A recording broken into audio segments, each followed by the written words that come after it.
చూస్తుంటే నాకు ఇస్తరాకులు కుడతారు కదా, ఆ లీవ్స్ లాగా ఉన్నాయి. కానీ ఆఫ్రికాలో మోస్ట్ కామన్గా దొరికే ఒక ఆకుకూర ఇది. దీని పేరు కొలాడ్.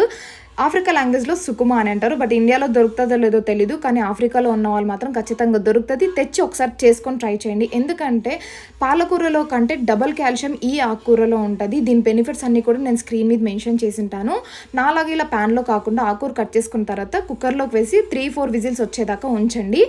ఇలాగైతే కొంచెం లేట్ ప్రాసెస్ అవుతుంది. తర్వాత ఆయిల్ వేసేసుకొని తెల్లగడ్డ, పచ్చిమిర్చి మీ టేస్ట్కి తగ్గట్టుగా తీసుకొని పేస్ట్ చేసుకోండి. ఆ పేస్ట్ ఆయిల్లోకి వేసి సాల్ట్ వేసి కొంచెం ఫ్రై అయిపోయిన తర్వాత ఆకుకూర కూడా వేసేసి కొంచెం వాటర్ యాడ్ చేసేసి దానిలోకి పొటాటో, ఆనియన్, టొమాటో, కొంచెం పసుపు, కొంచెం మసాలా పొడి, సాల్ట్ సరిపోకపోతే వేసేసుకొని కలిపేసి ఆ వెజిటేబుల్స్ ఉడికేంత వరకు ఉంచితే సరిపోతుందన్నమాట. ఖచ్చితంగా మీరు ఆఫ్రికాలో ఉన్న వాళ్ళు ఒక్కసారి అయితే ట్రై చేయండి. ఖచ్చితంగా దొరుకుతుంది మీకు కూడా. ఇంకా సబ్స్క్రైబ్ చేసుకోకపోతే ప్లీజ్ సబ్స్క్రైబ్ చేసుకొని కామెంట్ చేయడం మాత్రం మర్చిపోద్దు. Thank you, bye.